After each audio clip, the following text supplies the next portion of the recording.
Have you ever wondered how it all began? Where did we come from and why are we here? The book of Genesis, the first book of the Bible, is not just an ancient account, but the very narrative of our existence. Imagine a world where God speaks and reality takes shape, where dust becomes life and a rib turns into companionship. A world where temptation alters the destiny of all humanity. What mysteries lie behind the Tower of Babel? What secrets does Noah's Ark hold? From the first light to Joseph's tears in Egypt, Genesis is an epic journey of faith, betrayal, love, and redemption. It is the drama of imperfect families chosen for perfect purposes. Join us today on this journey through time, where we will discover how a small people became the seed of a blessing for all nations, where impossible promises turned into tangible miracles. This is the story of our beginnings, the story that explains who we are and where we are going. Welcome to Genesis, the book of beginnings. In the beginning, God created the heavens and the earth. The earth was formless and empty, and darkness covered the face of the deep, but the Spirit of God hovered over the waters. Then God said, "Let there be light," and there was light. He saw that the light was good and separated it from the darkness, calling the light day and the darkness night. This was the first day of creation. On the second day, God made the firmament, separating the waters below from the waters above. On the third day, he gathered the waters together, allowing dry land to appear, which he called earth, and the waters he called seas. He also caused vegetation to sprout from the land, seed-bearing plants and fruit trees. On the fourth day, he created the sun to govern the day and the moon to govern the night, along with the stars to serve as signs for seasons, days, and years. On the fifth day, God created the great sea creatures, all living beings that swim in the waters, and every bird that flies in the sky. He blessed them, saying, "Be fruitful and multiply. Fill the waters of the seas, and let the birds multiply on the earth." On the sixth day, God created land animals according to their kinds. And finally, he said, "Let us make man in our image, according to our likeness. Let them have dominion over the fish of the sea, the birds of the sky, the livestock, all the earth, and every creeping thing that moves on the ground." So God created man in his own image. In the image of God he created them. Male and female, he created them. God blessed them and said, "Be fruitful and multiply, fill the earth and subdue it. Rule over the fish of the sea, the birds of the sky, and every creature that moves on the earth." Then he said, "See, I have given you every seed-bearing plant on the face of the whole earth, and every tree that has fruit with seed in it. They will be yours for food." God formed man from the dust of the ground and breathed into his nostrils the breath of life, and man became a living being. He planted a garden in Eden in the east and placed the man he had formed there. He caused every tree that is pleasing to the eye and good for food to grow from the ground, including the tree of life in the middle of the garden and the tree of the knowledge of good and evil. God placed man in the garden to work it and take care of it, commanding him, "You may eat freely from every tree in the garden, but from the tree of the knowledge of good and evil you must not eat, for in the day that you eat from it, you will surely die." Seeing that it was not good for man to be alone, God caused a deep sleep to fall upon him. He took one of his ribs and fashioned it into a woman, presenting her to the man. Adam exclaimed, "This is now bone of my bones and flesh of my flesh. She shall be called woman, for she was taken out of man." That is why a man leaves his father and mother and is united to his wife, and they become one flesh. The man and his wife were both naked, yet they felt no shame. On the seventh day, God had finished all his work and rested. He blessed the seventh day and made it holy, for on it he rested from all the work of creation. Now the serpent, more cunning than any beast of the field, approached the woman and questioned God's command. Did God really say, "You must not eat from any tree in the garden"? Eve replied that they could eat from any tree except the one in the middle of the garden, about which God had said, You must not eat from it, nor touch it, or you will die." The serpent contradicted God's word. "You will not surely die, for God knows that when you eat from it your eyes will be opened, and you will be like God, knowing good and evil." Seduced by the fruit's appearance, desirable for gaining wisdom, Eve took and ate it. She also gave some to Adam, who was with her, and he ate. Immediately their eyes were opened, and they realized they were naked. They sewed fig leaves together and made coverings for themselves. When they heard the voice of the Lord God walking in the garden in the cool of the day, they hid among the trees. God called to the man, "Where are you?" Adam replied, "I heard your voice in the garden, and I was afraid because I was naked, so I hid."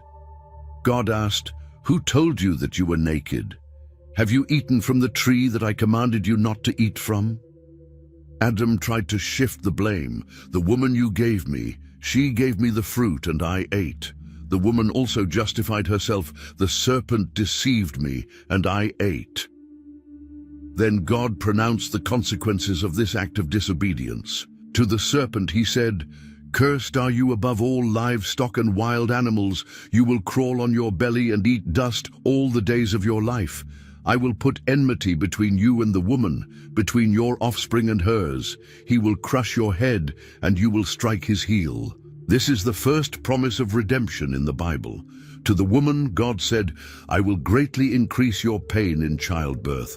With painful labor, you will give birth to children. Your desire will be for your husband, and he will rule over you." To the man, he declared, "Cursed is the ground because of you. Through painful toil, you will eat from it all the days of your life. It will produce thorns and thistles for you, and you will eat the plants of the field. By the sweat of your brow, you will eat your food until you return to the ground. For from it you were taken. For dust you are, and to dust you will return."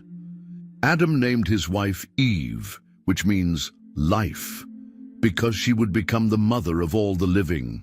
God made garments of skin for Adam and Eve and clothed them, demonstrating his mercy even in the midst of judgment.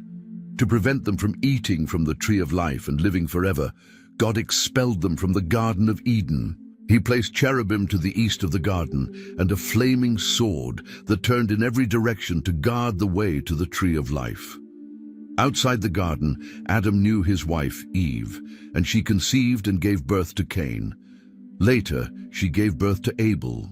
Abel became a shepherd, while Cain was a farmer. Over time, both brought offerings to the Lord, Cain from the fruit of the ground, and Abel from the firstborn of his flock. The Lord looked with favor on Abel and his offering, but he did not accept Cain and his offering. Cain was very angry, and his face fell. The Lord asked him, "Why are you angry? If you do what is right, will you not be accepted? But if you do not do what is right, sin is crouching at your door. It desires to have you, but you must rule over it." Consumed by jealousy, Cain spoke with Abel, and when they were in the field, he attacked and killed his brother. When the Lord asked Cain where Abel was, he defiantly replied, "I don't know. Am I my brother's keeper?" God, who sees all, said, "What have you done? Your brother's blood cries out to me from the ground." God cursed Cain. When he tilled the ground, it would no longer yield its strength to him, and he would become a restless wanderer on the earth. Fearing for his life, Cain received a mark of divine protection and settled in the land of Nod, east of Eden. Cain's lineage contributed to civilization. Enoch, Cain's son, had a city built in his name. Jubal became the father of those who play the harp and flute. Tubal-Cain became a craftsman in bronze and iron. However, this lineage drifted away from God. Adam and Eve had another son, Seth, as a replacement for Abel.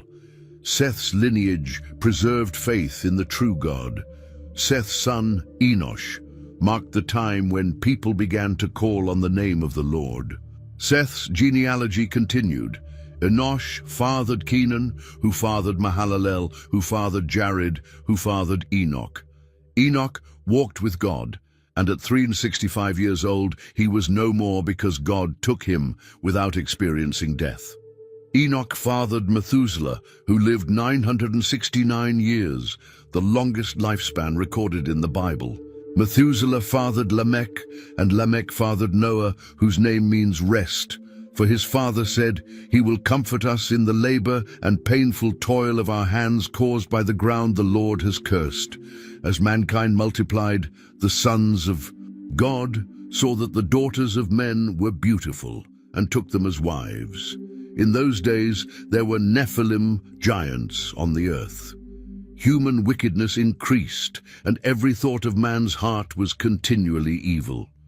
God regretted creating humanity and decided to destroy it. However, Noah found favor in the eyes of the Lord, for he was a righteous and blameless man in his generation. Noah walked with God and had 3 sons, Shem, Ham, and Japheth. The earth was corrupt and filled with violence. God said to Noah, "The end of all flesh has come before me. Because the earth is filled with violence, I will destroy them along with the earth." God instructed Noah to build an ark of gopher wood with compartments coated inside and out with pitch. The ark would be 300 cubits long, 50 wide, and 30 high, approximately 450 x 75 45 feet, or 137 x 23 x 14 meters. God announced that he would bring a flood to destroy all flesh, but established his covenant with Noah. He, his family, and pairs of animals would enter the ark for preservation. Noah obeyed all of God's commands. When Noah was 600 years old, on the 17th day of the 2nd month, the springs of the great deep burst forth, and the windows of the heavens were opened. Rain fell upon the earth for 40 days and 40 nights. That same day, Noah, his wife, his 3 sons, and their wives entered the ark, along with pairs of every kind of animal. And the Lord shut the door of the ark. The waters rose and lifted the ark above the earth. They prevailed greatly, covering even the highest mountains. Every living creature perished: birds, livestock, wild animals, crawling creatures, and all mankind. Only Noah and those with him in the ark survived. The waters covered the earth for 150 days. Then God remembered Noah and all the creatures in the ark. He sent a wind over the earth, closed the springs of the deep and the windows of heaven, and the waters began to recede. In the 7th month, the ark came to rest on the mountains of Ararat. By the 10th month, the tops of the mountains became visible. After 40 days, Noah opened the ark's window and sent out a raven, which kept flying back and forth until the waters dried up. Then he sent a dove, but it returned, finding no place to rest. After 7 days, he sent the dove again, and it returned with an olive leaf, indicating that the waters had receded. After another 7 days, he sent the dove once more, and it did not return. In the 601st year of Noah's life, the waters dried up. God commanded Noah, his family, and the animals to leave the ark and repopulate the earth. Noah built an altar and offered burnt offerings to the Lord. God smelled the pleasing aroma and said, "Never again will I curse the ground because of humans, nor will I destroy all living creatures as I have done. As long as the earth endures, seed time and harvest, cold and heat, summer and winter, day and night will never cease." God blessed Noah and his sons, commanding them to be fruitful and fill the earth. He gave them all animals for food, but forbade them from eating meat with its blood. He also established a law against murder. Whoever sheds human blood, by humans shall their blood be shed. For in the image of God has God made mankind. God made a covenant with Noah, his descendants, and all living creatures, promising never again to destroy the earth with a flood. As a sign of this covenant, he set the rainbow in the clouds. Whenever I bring clouds over the earth and the rainbow appears, I will remember my covenant, and the waters will never again become a flood. To destroy all life, Noah's sons who came out of the ark were Shem, Ham, and Japheth, and from them the whole earth was populated. Noah became a farmer and planted a vineyard. He drank the wine, became drunk, and lay uncovered inside his tent. Ham, the father of Canaan, saw his father's nakedness and told his brothers.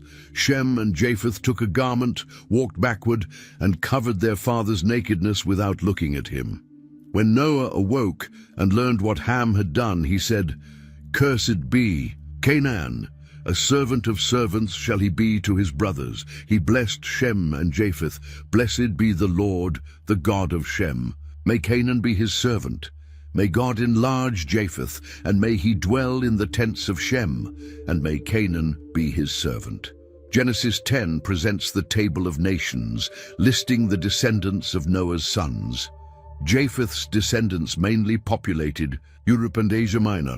Ham's descendants settled in Africa, Canaan, and parts of Mesopotamia, and Shem's descendants inhabited the Middle East, including the Hebrews.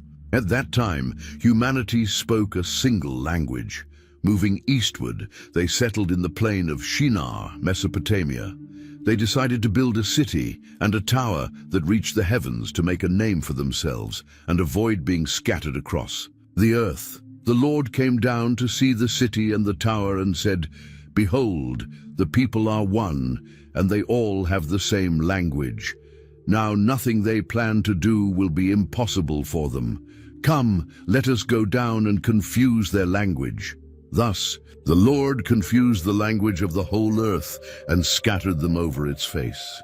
The place was called Babel, confusion. Genesis continues with Shem's genealogy up to Abram. Shem fathered Arphaxad, who fathered Salah, who fathered Eber, from whom the name Hebrews possibly originates. The lineage continued to Terah, who fathered Abram, Nahor, and Haran. Haran fathered Lot, but died in Ur of the Chaldeans.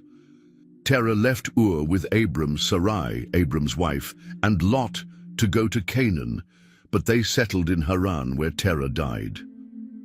After Terah's death, Abram received a divine calling. "Go from your land, your relatives, and your father's house to the land that I will show you. I will make you into a great nation, and I will bless you. I will make your name great, and you will be a blessing. I will bless those who bless you, and curse those who curse you. Through you all the families of the earth will be blessed." This calling marks the transition from universal history to the history of God's chosen people, through whom salvation would come. The threefold promise to Abram involved land, numerous descendants, and universal blessing. Abram departed as the Lord had commanded, taking Lot with him. He was 75 years old when he left Haran with Sarai, his wife Lot, and all their possessions and people they had acquired. Arriving in Canaan, Abram traveled through the land to Shechem. The Lord appeared to him and said, "To your offspring I will give this land." Abram built an altar to the Lord there. Then Abram moved to a mountain east of Bethel, where he also built an altar and called on the Lord's name. He continued his journey toward the Negev, southern region. Due to a famine in the land, Abram went down to Egypt. Fearing for his life, he asked Sarai to present herself as his sister. Pharaoh's officials saw Sarai, praised her, and she was taken into Pharaoh's house. Because of Sarai, Pharaoh treated Abram well, giving him sheep, cattle, and servants. But the Lord afflicted Pharaoh and his household with plagues. Upon discovering the truth, Pharaoh rebuked Abram and sent him away with all he had. Abram returned to the Negev, then back to Bethel, wealthy in livestock, silver, and gold. As Abram and Lot had large flocks, disputes arose between their herders. Abram proposed separation, allowing Lot to choose first. Lot selected the fertile Jordan Valley, resembling the garden of the Lord, and settled near Sodom. Abram remained in Canaan. The Lord renewed his promise to Abram. "All the land that you see, I will give to you and your descendants forever. I will make your offspring as numerous as the dust of the earth." Abram moved his tent to the oaks of Mamre in Hebron and built an altar there. During this time, Chedorlaomer, king of Elam, and his allied kings waged war against the kings of Sodom, Gomorrah, and neighboring cities. After defeating them, they took captives and plundered goods, including Lot. When Abram heard this, he armed 318 trained men born in his household and pursued the kings to Dan. Dividing his forces, he attacked at night, recovering Lot, the captives, and all the possessions. On his return, Abram was met by Melchizedek, king of Salem and priest of God Most High, who brought bread and wine and blessed him. Abram gave him a tithe of everything. The king of Sodom offered Abram the goods, but Abram refused, swearing not to take anything for himself. Later, the Lord appeared to Abram in a vision, saying, "Do not be afraid. I am your shield, and your reward will be very great."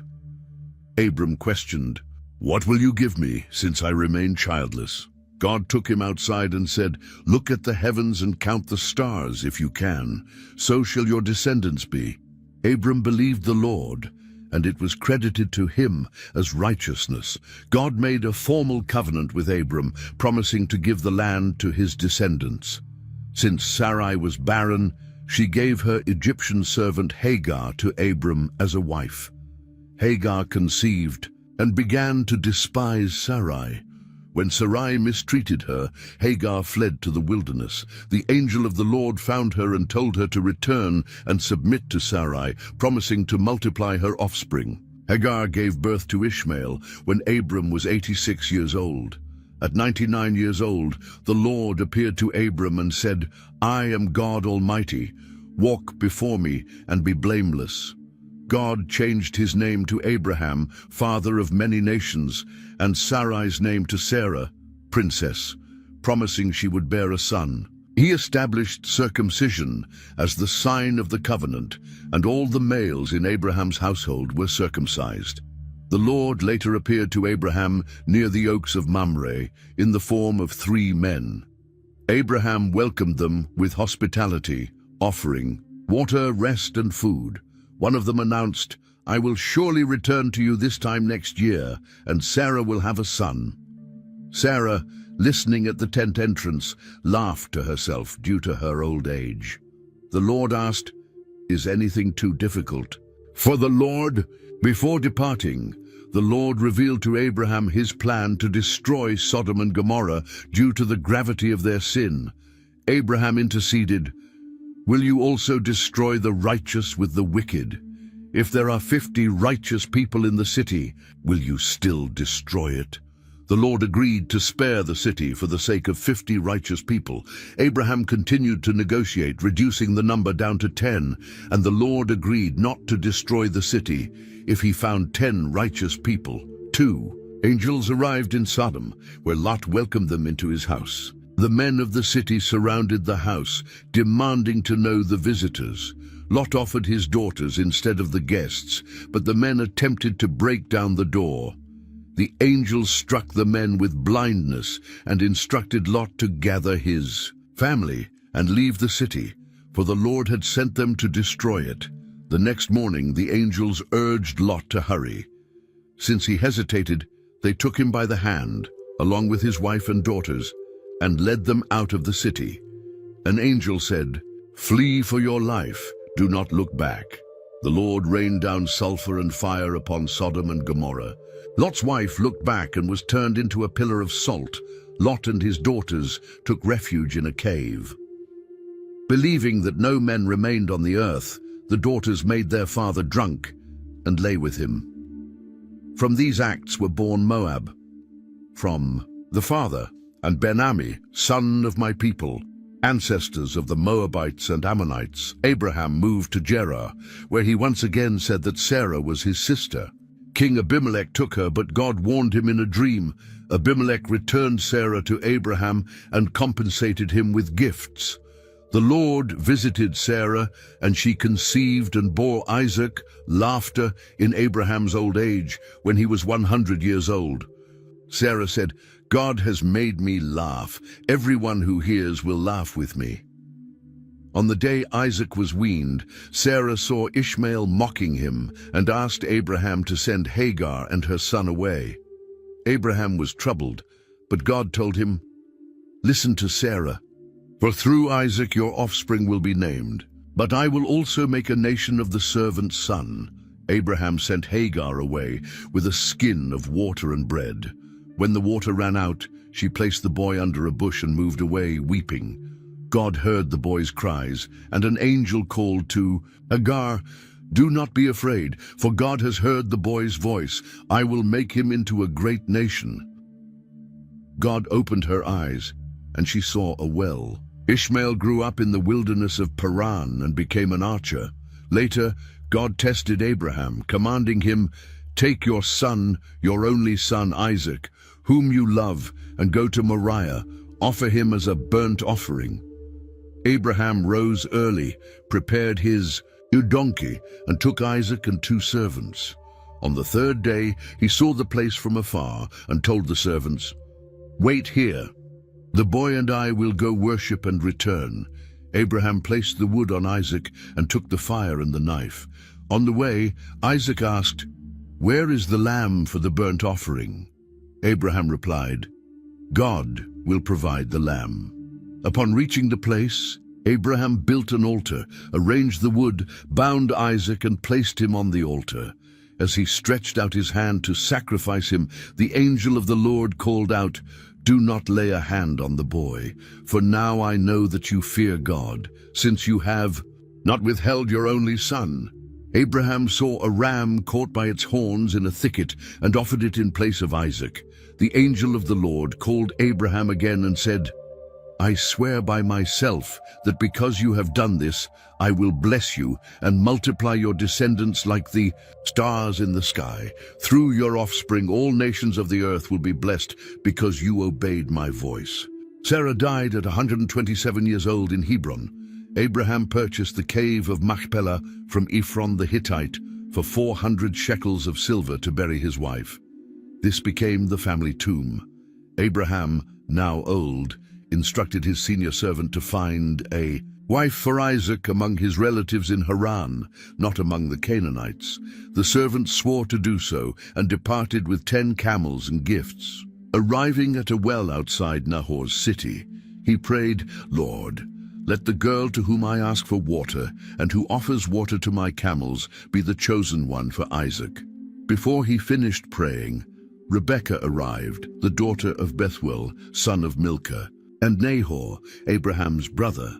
The servant asked for water, and she not only gave him water, but also offered to water his camels. Recognizing God's answer, the servant gave her a gold pendant and 2 bracelets, and asked if there was lodging in her father's house.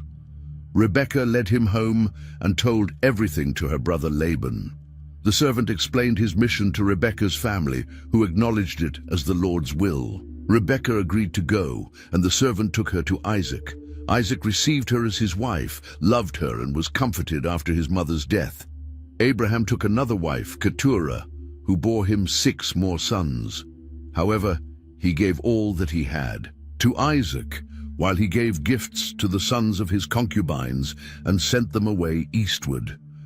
Abraham died at 175 years old, at a good old age, full of years, and was gathered to his people. His sons, Isaac and Ishmael, buried him in the cave of Machpelah. Isaac was 40 years old when he married Rebekah. Since she was barren, Isaac prayed to the Lord for her, and she conceived. Feeling a struggle within her womb, she inquired of the Lord, who answered, "2 nations are in your womb.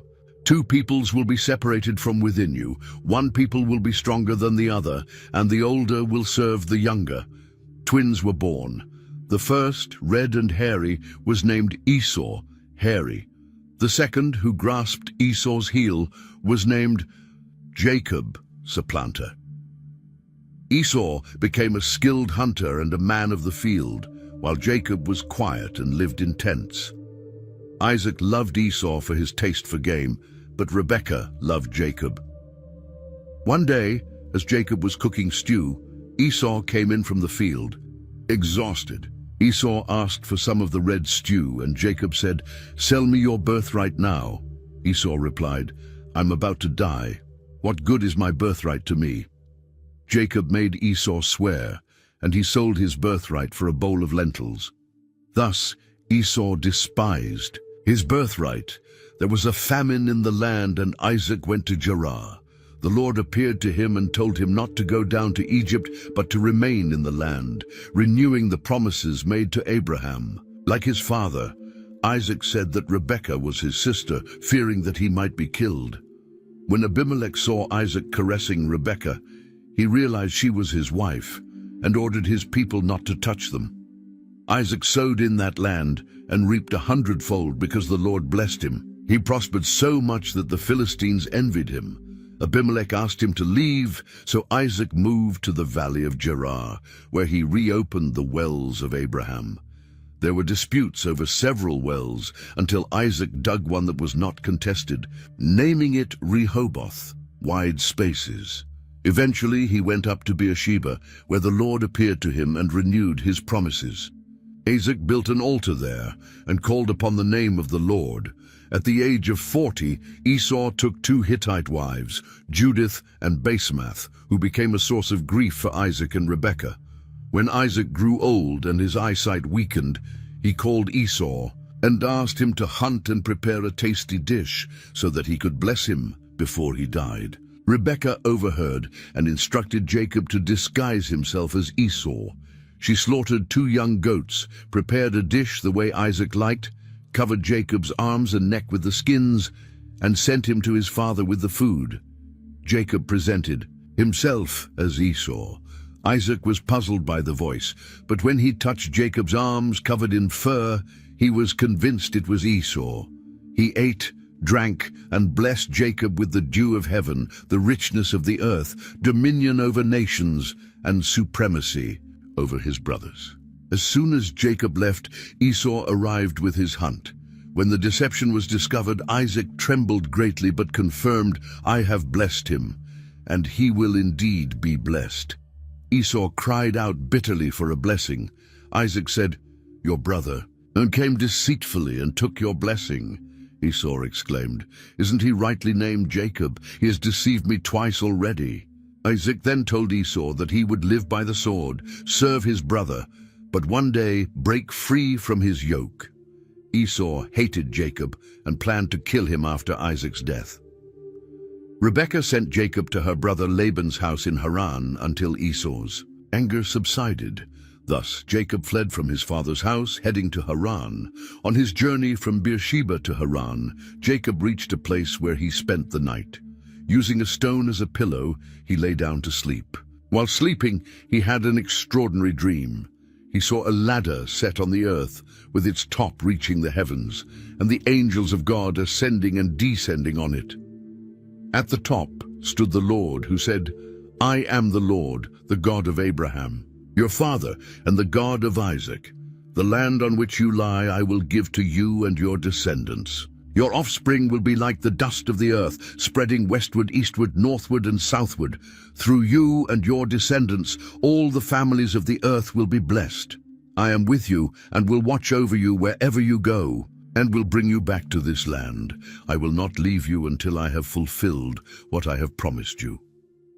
Waking from his sleep, Jacob exclaimed, "Surely the Lord is in this place, and I was unaware of it." Filled with awe, he added, "How awesome is this place! This is none other than the house of God, and this is the gate of heaven." The next morning, Jacob took the stone he had used as a pillow, set it up as a pillar, and poured oil on it. He called that place Bethel, meaning house of God. There, Jacob made a solemn vow, "If God will be with me, watch over me on this journey, provide me with food and clothing, and bring me back safely to my father's house, then the Lord will be my God. This stone that I have set up as a pillar will be God's house, and of all that you give me, I will surely give you a tenth." Continuing his journey, Jacob arrived in the land of the eastern peoples. He saw a well in the field, where 3 flocks of sheep lay resting, for the well was used to water the flocks. A large stone covered the mouth of the well, and only when all the flocks gathered did the shepherds roll the stone away, water the sheep, and replace the stone. Jacob asked the shepherds, "My brothers, where are you from?" They replied, "We are from Haran." He asked, "Do you know Laban, the son of Nahor?" They answered, "We do." Jacob continued, "Is he well?" They said, "Yes, and here comes his daughter Rachel with the sheep." When Rachel arrived with her father's flock, for she was a shepherdess, Jacob approached, rolled the stone from the well's mouth, and watered Laban's sheep. Then he kissed Rachel, lifted his voice, and wept. He told her that he was Rebekah's son, her father's sister's son. Rachel ran to tell Laban, who came running to meet Jacob, embraced him, kissed him, and brought him to his house. After Jacob had stayed with Laban for a month, Laban said to him, "Because you are my relative, should you work for me for nothing? Tell me what your wages should be." Laban had 2 daughters, Leah, the older one, who had delicate eyes, and Rachel, the younger, who was beautiful in form and appearance. Jacob loved Rachel and proposed, "I will serve you for 7 years for Rachel, your younger daughter." Laban replied, "It is better that I give her to you than to another man. Stay with me." So Jacob served 7 years for Rachel, but they seemed like only a few days to him because of his love for her. When the 7 years were completed, Jacob said to Laban, "Give me my wife, for my time is up, and I want to be with her." Laban gathered all the men of the place and held a feast.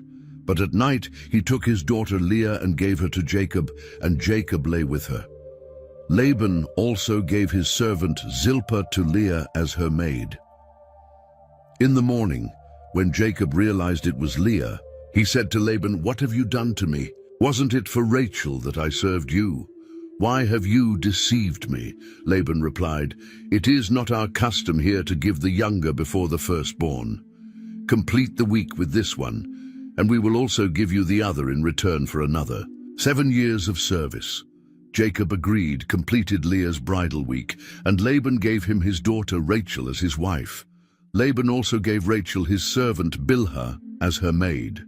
Jacob lay with Rachel as well, and he loved her more than Leah, and he served Laban for another 7 years. Seeing that Leah was despised, the Lord opened her womb, but Rachel was barren. Leah conceived, gave birth to a son, and named him Reuben, meaning "Behold, a son," saying, "The Lord has seen my affliction. Now my husband will love me." She conceived, again gave birth to a son, and said, "The Lord heard that I was despised and gave me this one also." And she named him Simeon, heard. She conceived yet again, gave birth to a son, and said, "Now this time my husband will be attached to me, because I have given him 3 sons." So she named him Levi, attached. She conceived once more, gave birth to another son, and said, "This time I will praise the Lord." So she named him Judah, praise. Then she stopped having children. Seeing that she bore no children for Jacob, Rachel envied her sister and said, "Give me children, or I will die." Jacob became angry with Rachel and replied, "Am I in the place of God, who has withheld from you the fruit of the womb?" Rachel said, "Here is my servant Bilhah. Go to her so that she may give birth on my knees, and through her I too may have children." So Rachel gave her servant Bilhah to Jacob as a wife, and he lay with her. Bilhah conceived and gave birth to a son for Jacob. Then Rachel said, "God has judged me, heard my voice, and given me a son." So she named him Dan, judge. Bilhah, Rachel's servant, conceived again and gave birth to a second son for Jacob. Rachel said, "With mighty struggles I have contended with my sister, and I have prevailed." So she named him Naphtali, my struggle. Seeing that she had stopped bearing children, Leah took her servant Zilpah and gave her to Jacob as a wife. Zilpah, Leah's servant, bore a son for Jacob. Then Leah said, "Good fortune has come." So she named him Gad, fortune or good luck. Later Zilpah, Leah's servant, bore another son for Jacob. Leah said, "How happy I am! The women will call me blessed." So she named him Asher, happy or blessed. During the wheat harvest, Reuben found some mandrakes in the field and brought them to his mother, Leah. Rachel said to Leah, "Please give me some of your son's mandrakes." Leah replied, "Is it not enough that you have taken my husband? Will you take my son's mandrakes too?" Rachel proposed, "Very well, he will sleep with you tonight in exchange for your son's mandrakes." When Jacob returned from the fields in the evening, Leah went out to meet him and said, "You must sleep with me tonight, for I have hired you with my son's mandrakes." So he lay with her that night. God listened to Leah, and she conceived and bore Jacob a fifth son. She said, "God has rewarded me because I gave my servant to my husband." So she named him Issachar, reward or wages. Leah conceived again and bore Jacob a sixth son. She said, "God has given me a good gift. Now my husband will live with me because I have borne him 6 sons." So she named him Zebulun, dwelling. After that she gave birth to a daughter and named her Dinah. Then God remembered Rachel, listened to her, and opened her womb. She conceived, gave birth to a son, and said, "God has taken away my disgrace." She named him Joseph, he will add, saying, "May the Lord add to me another son." After Rachel gave birth to Joseph, Jacob said to Laban, "Send me away, so that I may return to my homeland. Give me my wives and my children, for whom I have served you, and let me go. You know the service I have given you." But Laban said to him, "If I have found favor in your eyes, stay with me. I have learned by experience that the Lord has blessed me because of you." He continued, "Set your wages, and I will pay them." Jacob replied, "You know how I have served you, and how your livestock has fared with me. What little you had before I came has greatly increased, and the Lord has blessed you because of me. But now, when will I provide for my own household?" Laban asked, "What shall I give you?" Jacob replied, "You shall give me nothing. If you will do this one thing for me, I will continue to shepherd and guard your flock. Today I will pass through all your flock, removing from it every speckled and spotted sheep, every dark-colored lamb, and every speckled and spotted goat. These shall be my wages. My honesty will testify for me in the future when you come to check on my wages. If you find in my possession any goat that is not speckled or spotted, or any lamb that is not dark-colored, it will be counted as stolen." Laban agreed, "Let it be as you have said." That same day he removed all the streaked and spotted male goats, all the speckled and spotted female goats, every one that had white on it, and all the dark-colored lambs, and placed them in the care of his sons. Then he set a 3-day journey between himself and Jacob, while Jacob continued to tend the rest of Laban's flocks. Jacob, however, took fresh-cut branches from poplar, almond, and plane trees, and peeled white streaks in them, exposing the white inner wood. He placed the peeled branches in the watering troughs in front of the flocks where they came to drink, and when they drank, they mated. The flocks mated in front of the branches, and the young they bore were streaked, speckled, and spotted. Jacob set the young apart from Laban's flock and made them face the streaked and dark-colored animals in Laban's herd. He kept his own flock separate and did not mix them with Laban's flock. Whenever the stronger females were in heat, Jacob placed the branches in the troughs in front of the flocks so that they would mate near the branches. But if the animals were weak, he did not place them there. So the weak ones belonged to Laban and the strong ones to Jacob. In this way, Jacob grew exceedingly prosperous and came to own large flocks, female and male servants, camels and donkeys. Jacob heard that Laban's sons were saying, "Jacob has taken everything our father owned and has gained all this wealth from what belonged to our father." Jacob also noticed that Laban's attitude toward him was not as it had been before. Then the Lord said to Jacob, "Return to the land of your fathers and your kindred, and I will be with you." So Jacob sent for Rachel and Leah to come to the field, where his flock was, and he said to them, "I see that your father's countenance toward me is not as it was before, but the God of my father has been with me. You yourselves know that I have served your father with all my strength, yet your father has deceived me and changed my wages 10 times. However, God did not allow him to harm me. If he said, 'The speckled ones shall be your wages,' then all the flock bore speckled ones. And if he said, 'The striped ones shall be your wages,' then all the flock bore striped ones. So God has taken away your father's livestock and given them to me." It happened that at the time when the flock was breeding, I lifted my eyes and saw in a dream that the male goats mating with the flock were striped, speckled, and spotted. Then the angel of God said to me in a dream, "Lift your eyes and see that all the male goats mating with the flock are striped, speckled, and spotted, for I have seen all that Laban has done to you. I am the God of Bethel, where you anointed a pillar and made a vow to me. Now arise, leave this land and return to your native land." Rachel and Leah answered him, "Do we still have any share or inheritance in our father's house? Does he not regard us as foreigners? For he has sold us and consumed all our money. All the wealth that God has taken from our father belongs to us and our children. So now do whatever God has told you." Then Jacob arose and set his sons and his wives on camels. He took all his livestock and all his possessions that he had acquired in Paddan Aram to go to Isaac, his father, in the land of Canaan. Now Laban had gone to shear his sheep, and Rachel stole her father's household idols, teraphim, and Jacob deceived Laban the Aramean by not telling him that he was fleeing. So he fled with all that he had, arose, crossed the Euphrates River, and headed toward the hill country of Gilead. On the third day, Laban was told that Jacob had fled. So he took his relatives with him and pursued him for 7 days. And he caught up with him in the hill country of Gilead. But that night God appeared to Laban the Aramean in a dream and said to him, "Be careful not to say anything to Jacob, either good or bad."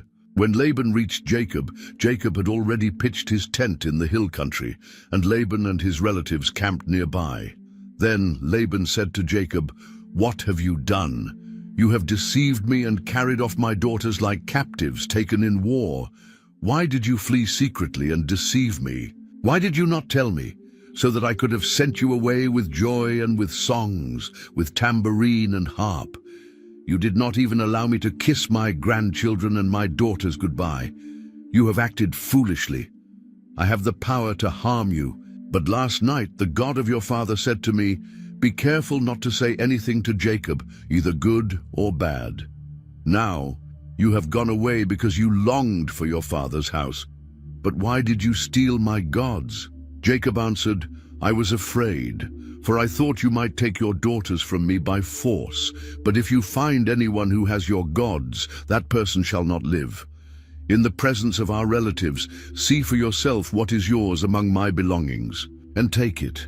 Now Jacob did not know that Rachel had stolen them. So Laban went into Jacob's tent, then into Leah's tent, and then into the tents of the 2 female servants, but he found nothing. After leaving Leah's tent, he entered Rachel's tent. Now Rachel had taken the household idols and put them in the saddle of the camel and was sitting on them. Laban searched through everything in the tent, but found nothing. She said to her father, "Do not be angry, my lord, that I cannot stand up in your presence, for I am having my monthly period." So he searched, but did not find the idols. Then Jacob became angry and rebuked Laban, saying, "What is my transgression? What is my sin that you have so hotly pursued me? You have searched all my belongings. What have you found of your household's possessions? Set it here before my relatives and yours, and let them judge between the 2 of us.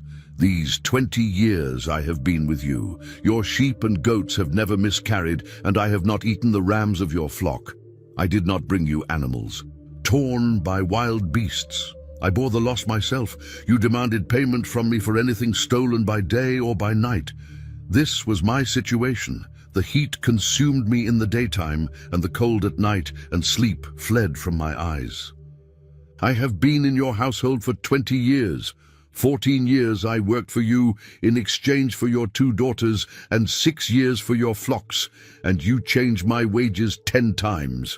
If the God of my father, the God of Abraham, and the fear of Isaac had not been with me, you would surely have sent me away empty-handed. But God has seen my affliction and the toil of my hands, and last night he rebuked you." Laban answered Jacob, "The daughters are my daughters, the children are my children, the flocks are my flocks. Everything you see is mine. Yet what can I do today about my daughters or the children they have borne? Now come, let us make a covenant, you and I, and let it serve as a witness between us." So Jacob took a stone and set it up as a pillar. Then Jacob said to his relatives, "Gather stones." They took stones and piled them up in a heap, and they ate there by the heap. Laban called it Jegar-sahadutha, and Jacob called it Galeed. Laban said, "This heap is a witness between you and me today." That is why it was called Galeed. It was also called Mizpah, because Laban said, "May the Lord watch between you and me when we are out of each other's sight. If you mistreat my daughters or take other wives besides my daughters, even though no one is with us, remember that God is a witness between you and me." Laban also said to Jacob, "Here is this heap, and here is this pillar I have set up between you and me. This heap is a witness, and this pillar is a witness, that I will not go past this heap to harm you, and that you will not go past this heap and this pillar to harm me. May the God of Abraham and the God of Nahor, the God of their father, judge between us." So Jacob swore by the fear of his father Isaac. He offered a sacrifice on the mountain and invited his relatives to eat. After they had eaten, they spent the night there. Early the next morning, Laban arose, kissed his grandchildren and his daughters, and blessed them. Then Laban departed and returned home. Jacob also went on his way, and the angels of God met him. When Jacob saw them, he said, "This is God's camp." So he named that place Mahanaim. Jacob sent messengers ahead of him to his brother Esau, to the land of Seir, the territory of Edom. He instructed them, saying, "This is what you are to say to my lord Esau. This is what Jacob your servant says. I have stayed with Laban and remained there until now. I have oxen, donkeys, sheep, male and female servants. I'm sending this message to my lord so that I may find favor in your eyes." The messengers returned to Jacob, saying, "We went to your brother Esau, and he is also coming to meet you with 400 men." Jacob was greatly afraid and distressed. He divided the people with him, along with the flocks, herds, and camels, into 2 groups. He thought, if Esau comes and attacks one group, the other group may escape. Jacob prayed, "O God of my father Abraham, God of my father Isaac, O Lord, who said to me, 'Return to your country and to your relatives, and I will make you prosper.' I am unworthy of all the kindness and faithfulness you have shown to your servant. I had only my staff when I crossed this Jordan, and now I have become 2 groups. Save me, I pray, from the hand of my brother Esau, for I am afraid he will come and attack me, and also the mothers with their children. But you said, 'I will surely make you prosper and make your descendants as numerous as the sand of the sea, which cannot be counted.'" That night, Jacob stayed there. From what he had with him, he selected a gift for his brother Esau: 200 female goats and 20 male goats, 200 ewes and 20 rams, 30 female camels with their young, 40 cows and 10 bulls, 20 female donkeys and 10 male donkeys. He entrusted them to his servants, each herd separately, and instructed them, "Go ahead of me and keep some distance between the herds." He told the first servant, "When my brother Esau meets you and asks, 'Whose servant are you? Where are you going, and whose animals are these before you?' then you shall say, 'They belong to your servant Jacob. It is a gift sent to my lord Esau, and he himself is coming behind us.'" He gave the same instructions to the second, the third, and all who followed the herds. "This is what you are to say to Esau when you meet him. And you shall also say, 'Your servant Jacob is coming behind us.' For he thought, 'I will pacify him with this gift that goes ahead of me, and afterward, when I see him, perhaps he will accept me.'" So Jacob's gift went on ahead of him, but he himself spent that night in the camp. That same night he got up and took his 2 wives, his 2 female servants and his 11 sons, and crossed the ford of the Jabbok. He took them and sent them across the stream, along with all his possessions. Jacob was left alone, and a man wrestled with him until daybreak. When the man saw that he could not overpower him, he touched the socket of Jacob's hip, so that his hip was wrenched as he wrestled with him. Then the man said, "Let me go, for the dawn is breaking." But Jacob replied, "I will not let you go unless you bless me." The man asked him, "What is your name?" "Jacob," he answered. Then the man said, "Your name will no longer be Jacob but Israel, because you have struggled with God and with men and have prevailed." Jacob said, "Please tell me your name." But he replied, "Why do you ask my name?" Then he blessed him there. Jacob called the place Peniel, saying, "I have seen God face to face, and yet my life was spared." The sun rose upon him as he passed Peniel. Limping because of his hip, Jacob looked up and saw Esau coming with 400 men. So he divided the children among Leah, Rachel, and the 2 female servants. He placed the female servants and their children in front, Leah and her children next, and Rachel and Joseph last. Then Jacob himself went on ahead and bowed to the ground 7 times as he approached his brother. But Esau ran to meet him, embraced him, threw his arms around his neck, and kissed him, and they wept. When Esau looked up and saw the women and children, he asked, "Who are these with you?" Jacob answered, "These are the children whom God has graciously given your servant." Then the female servants and their children came forward and bowed down. Next, Leah and her children came and bowed down. Finally, Joseph and Rachel came forward and bowed down. Esau asked, "What do you mean by all these herds I met?" Jacob replied, "To find favor in the eyes of my Lord." But Esau said, "I have plenty, my brother. Keep what you have for yourself." Jacob insisted, "No, if I have found favor in your eyes, accept this gift from my hand.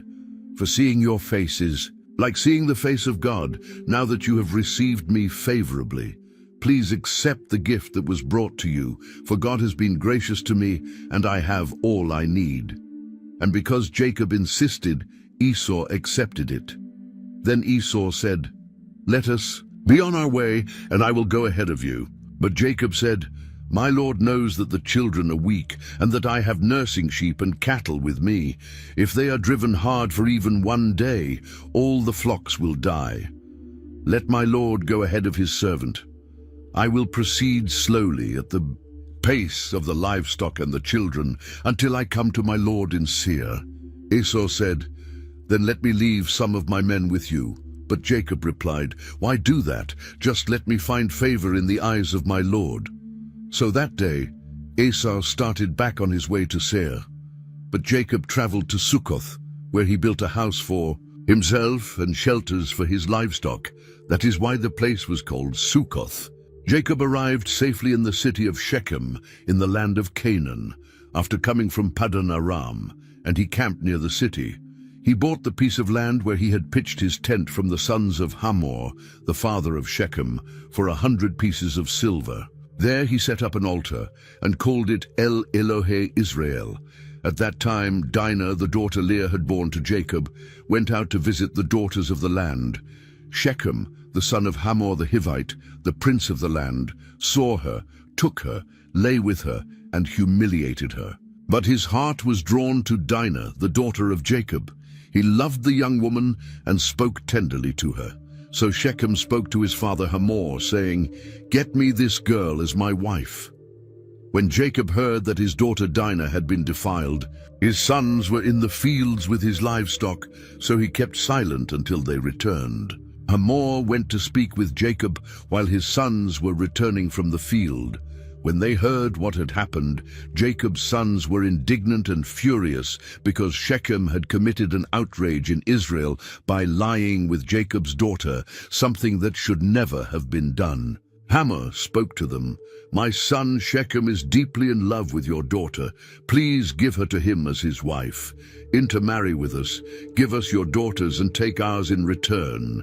Dwell among us. The land is before you. Settle in it, trade in it, and acquire property." Shechem also pleaded, "Let me find favor in your eyes, and I will give whatever you ask. Set the bride price and gift as high as you wish. I will pay whatever you demand. Just give me the girl as my wife." Jacob's sons answered Shechem and Hamor deceitfully, for Shechem had disgraced their sister Dinah. They said to them, "We cannot give our sister to a man who is uncircumcised, for that would be a disgrace to us. We will only agree on one condition, that you become like us by circumcising every male among you. Then we will give you our daughters. Take yours in return, dwell among you, and become one people. But if you do not listen to us and refuse to be circumcised, we will take our sister and leave." These words pleased Hamor and Shechem, who wasted no time in complying, for Shechem loved Jacob's daughter and was the most respected in his father's household. They went to the city gate and spoke to their fellow townsmen, persuading them to accept the proposal. All the men of the city should be circumcised, so that the Israelites could dwell among them, intermarry, and share in their wealth. The men agreed and were all circumcised. On the third day, when they were in pain, 2 of Jacob's sons, Simeon and Levi, Dinah's brothers, each took his sword, entered the unsuspecting city, and killed every male, including Hamor and Shechem.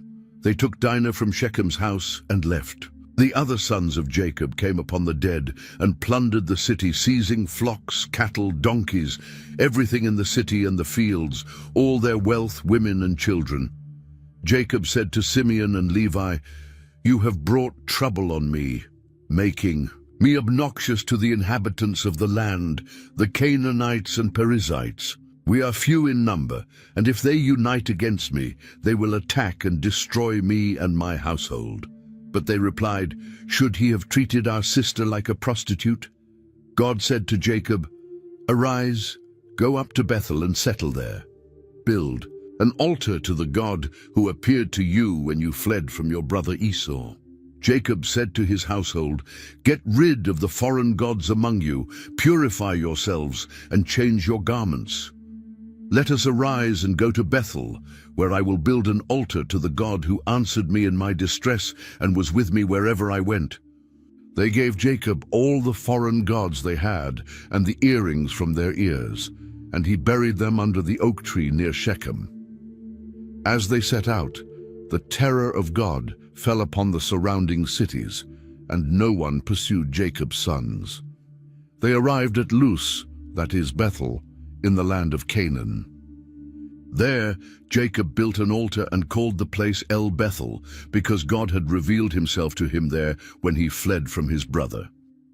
During their stay, Deborah, Rebekah's nurse, died and was buried under an oak below Bethel, which was named Allon Bacuth, Oak of Weeping. God appeared to Jacob again upon his return from Paddan Aram and blessed him. He said, "Your name is Jacob, but you will no longer be called Jacob. Your name will be Israel." And he named him Israel. Then he said, "I am God Almighty. Be fruitful and multiply. A nation, indeed a multitude of nations, will come from you, and kings will descend from you. The land I gave to Abraham and Isaac I will give to you and to your descendants after you." Leaving Bethel, while still some distance from Ephrath, Rachel went into difficult labor. Amid her pain, the midwife said to her, "Do not be afraid, for you have another son." But as her life faded away, for she died, she named him Benoni, son of my sorrow. But his father called him Benjamin, son of the right hand. Rachel died and was buried on the way to Ephrath, which is Bethlehem. Jacob set up a pillar over her grave, which stands to this day. Israel continued his journey and pitched his tent beyond Migdal Eder. While living in that land, Reuben lay with Bilhah, his father's concubine, and Israel heard of it. Jacob had 12 sons. The sons of Leah, Reuben, the firstborn, Simeon, Levi, Judah, Issachar, and Zebulun. The sons of Rachel, Joseph and Benjamin. The sons of Bilhah, Rachel's maidservant. Dan and Naphtali. The sons of Zilpah, Leah's maidservant, Gad and Asher. These were the sons born to Jacob in Paddan Aram. Jacob went to his father Isaac in Mamre, near Kiriath Arba, which is Hebron, where Abraham and Isaac had lived as foreigners. Isaac lived to be 180 years old. He breathed his last, died, and was gathered to his people, old and full of years. His sons Esau and Jacob buried him. Genesis 36 records the generations of Esau, who is Edom, and how he settled in Mount Seir, separating from Jacob because their possessions were too great for them to dwell together. The chapter details his descendants and the chiefs that came from him. Jacob settled in the land where his father had sojourned, in the land of Canaan. Joseph, at the age of 17, was tending the flock with his brothers, the sons of Bilhah and Zilpah, and he brought a bad report about them to his father. Now Israel loved Joseph more than all his sons, because he was the son of his old age, and he made him a coat of many colors. His brothers, seeing that their father loved him more than them, hated him and could not speak peaceably to him. Joseph had a dream and told it to his brothers, which made them hate him even more. He said to them, "Listen to this dream I had. We were binding sheaves in the field, and suddenly my sheaf rose and stood upright, while your sheaves gathered around and bowed down to mine." His brothers said to him, "Will you indeed reign over us? Will you actually rule us?" And they hated him even more because of his dreams and his words. Joseph had another dream and told it to his brothers. "I had yet another dream, and behold, the sun, the moon, and 11 stars were bowing down before me." He also told his father, who rebuked him, "What kind of dream is this? Shall I, your mother, and your brothers indeed come and bow down to the ground before you?" His brothers envied him, but his father kept the matter in mind. When his brothers went to pasture their father's flock in Shechem, Israel sent Joseph to check on them. A man found him wandering in the field and told him that his brothers had gone to Dothan. So Joseph went after them and found them there. Seeing him from a distance before he even reached them, they conspired to kill him. They said to one another, "Here comes the dreamer. Come, let's kill him and throw him into a cistern. We'll say a wild beast devoured him, and then we'll see what becomes of his dreams." Reuben, hearing this, tried to rescue him, saying, "Let's not take his life." He added, "Do not shed blood, throw him into this cistern in the wilderness, but do not lay a hand on him." He said this to rescue him and return him to his father. As soon as Joseph reached his brothers, they stripped him of his robe, the multicolored robe he was wearing, and threw him into an empty cistern with no water. Then they sat down to eat. Lifting their eyes, they saw a caravan of Ishmaelites coming from Gilead, with their camels loaded with spices, balm, and myrrh, on their way to Egypt. Then Judah said to his brothers, "What profit is there in killing our brother and covering up his blood? Come, let's sell him to the Ishmaelites. After all, he is our brother, our own flesh." His brothers agreed. When the Midianite merchants passed by, they pulled Joseph out of the cistern and sold him to the Ishmaelites for 20 shekels of silver, and they took him to Egypt. When Reuben returned to the cistern and did not find Joseph there, he tore his clothes in despair. He returned to his brothers and said, "The boy is gone, and where shall I go?" They took Joseph's robe, slaughtered a young goat, and dipped the robe in its blood. They sent the multicolored robe to their father, saying, "We found this. See if it is your son's robe." Jacob recognized it and said, "It is my son's robe. A wild animal has devoured him. Joseph has been torn to pieces." He tore his clothes, put on sackcloth, and mourned for his son many days. All his sons and daughters tried to comfort him, but he refused to be comforted, saying, "I will go down to the grave in mourning for my son." And his father wept for him. Meanwhile, the Midianites sold Joseph in Egypt to Potiphar, an officer of Pharaoh and captain of the guard. The Lord was with Joseph, and he became a prosperous man in the house of his Egyptian master. Seeing that the Lord was with him and made all that he did prosper, Potiphar put Joseph in charge of his household and entrusted him with everything he owned. From that moment, the Lord blessed the Egyptian's house for Joseph's sake. The Lord's blessing was on everything he had, both in the house and in the field. Potiphar left everything he owned in Joseph's hands, not concerning himself with anything except the food he ate. Now, Joseph was handsome and well built. After some time, Potiphar's wife began to desire Joseph and said, "Lie with me." But he refused, saying, "My master has entrusted me with everything in this house and does not concern himself with anything. No one is greater in this house than I, and he has withheld nothing from me except you, because you are his wife. How then could I commit such a great evil and sin against God?" She pursued Joseph day after day, but he refused to listen to her, to lie with her, or even be near her. One day, when he went into the house to do his work, and none of the household servants were there, she grabbed his garment and said, "Lie with me." But he left his garment in her hands, fled, and ran outside. Seeing that he had left his garment in her hands and had run away, she called the men of the house and said, "Look, this Hebrew man has been brought here to mock us.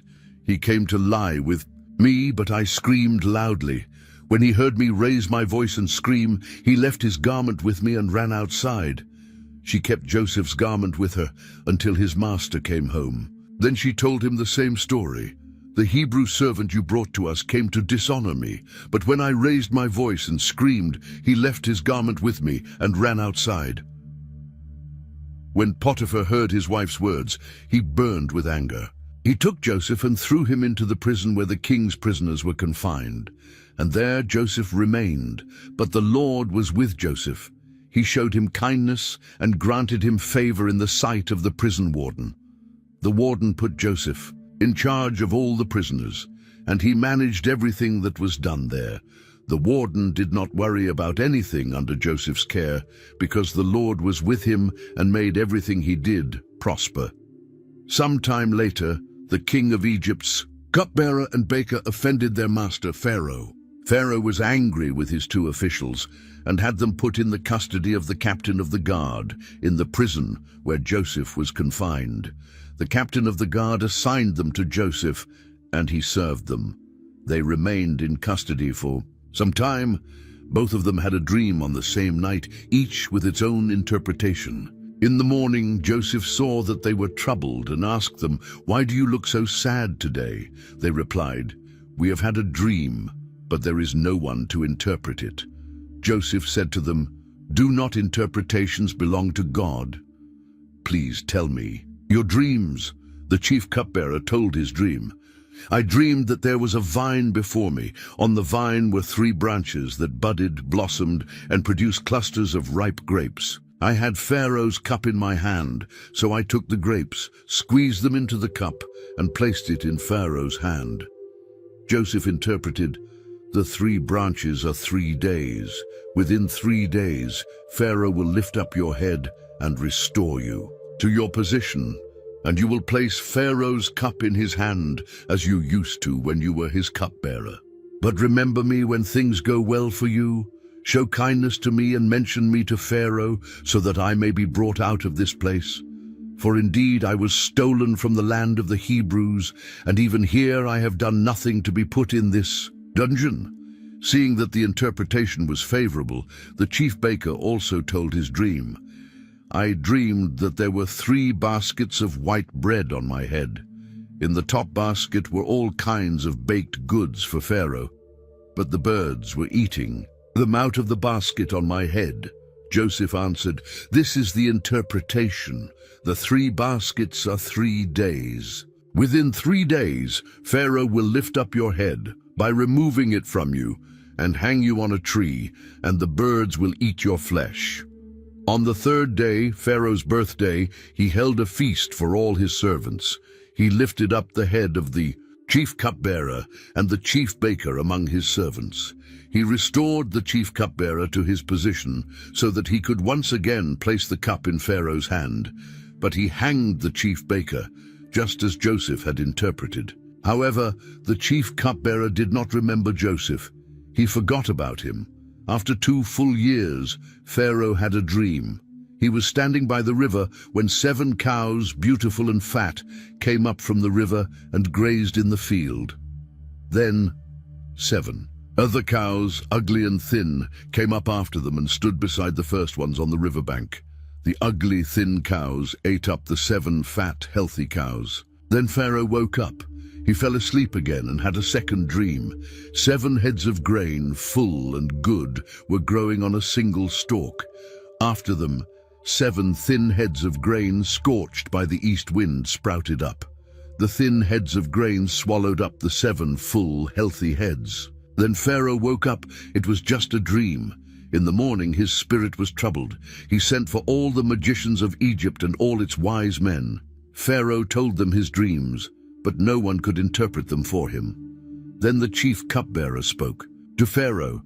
"Today I remember my faults. Pharaoh was angry with his servants, and he put me and the chief baker in custody in the house of the captain of the guard. We each had a dream the same night, and each dream had its own interpretation. There was a young Hebrew man there with us, a servant of the captain of the guard. We told him our dreams, and he interpreted them for us, giving each of us the meaning of his dream. And just as he interpreted, so it happened. I was restored to my position, and he was hanged." So Pharaoh sent for Joseph, and he was quickly brought out of the dungeon. He shaved, changed his clothes, and came before Pharaoh. Pharaoh said to him, "I had a dream, and no one can interpret it, but I have heard it said of you that when you hear a dream, you can interpret it." Joseph replied, "It is not in me. God will give Pharaoh an answer of peace." Pharaoh recounted his dreams to Joseph, and Joseph said, "Pharaoh's dreams are one and the same. God has shown Pharaoh what he is about to do.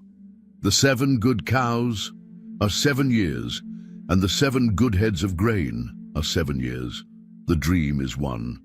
The 7 thin and ugly cows that came up after them are 7 years, and so are the 7 empty heads of grain scorched by the east wind. They represent 7 years of famine. It is just as I told Pharaoh. God has shown Pharaoh what he is about to do. 7 years of great abundance are coming throughout all the land of Egypt. But after them, 7 years of famine will arise, and all the abundance will be forgotten in Egypt, and the famine will ravage the land. The abundance in the land will not be remembered because of the famine that follows. It will be very severe. The reason the dream was given to Pharaoh in 2 forms is that the matter has been firmly decided by God, and he will do it soon. Therefore, Pharaoh should select a discerning and wise man and set him over the land of Egypt. Let Pharaoh appoint overseers over the land and take 1/5 of the produce of Egypt during the 7 years of abundance. Let them gather all the food from these good years that are coming and store up grain under Pharaoh's authority, keeping it in the cities for food. This food will serve as a reserve for the land during the 7 years of famine that will come upon Egypt, so that the land will not perish because of the famine. This proposal pleased Pharaoh and all his officials. So Pharaoh asked them, "Can we find anyone like this man, in whom is the Spirit of God?" Then Pharaoh said to Joseph, "Since God has made all this known to you, there is no one as discerning and wise as you. You shall be in charge of my house, and all my people shall submit to your orders. Only in regard to the throne will I be greater than you." Pharaoh also said to Joseph, "See, I have set you over all the land of Egypt." Then Pharaoh took his signet ring from his hand and put it on Joseph's hand. He dressed him in fine linen robes and put a gold chain around his neck. He had him ride in his second chariot, and men called out before him, "Bow the knee." Thus he was placed over all the land of Egypt. Pharaoh said to Joseph, "I am Pharaoh, but without your word, No one will lift a hand or foot in all the land of Egypt. Pharaoh gave Joseph the name Zaphenath-Paneah and gave him Asenath, daughter of Potiphera, priest of On, as his wife. So Joseph went throughout the land of Egypt. Joseph was 30 years old when he entered the service of Pharaoh, king of Egypt. Joseph went out from Pharaoh's presence and traveled throughout Egypt. During the 7 years of abundance, the land produced plentifully. He gathered all the food from the 7 years of abundance in Egypt and stored it in the cities. In each city, he put the food gathered from the surrounding fields. Joseph stored up grain in great abundance, like the sand of the sea, so much that he stopped keeping records because it was beyond measure. Before the first year of famine came, Joseph had 2 sons, born to him by Asenath, daughter of Potiphera, priest of On. Joseph named the firstborn Manasseh, saying, "Because God has made me forget all my trouble and all my father's household." The second son he named Ephraim, saying, "Because God has made me fruitful in the land of my affliction." The 7 years of abundance in the land of Egypt came to an end, and the 7 years of famine began, just as Joseph had said. There was famine in all the lands, but in the entire land of Egypt there was bread. When the whole land of Egypt began to suffer from hunger, the people cried out to Pharaoh for food. Pharaoh told all the Egyptians, "Go to Joseph, do whatever he tells you." As the famine spread throughout the land, Joseph opened all the storehouses and sold grain to the Egyptians because the famine was severe in Egypt. People from all lands came to Egypt to buy from Joseph, for the famine had struck every land.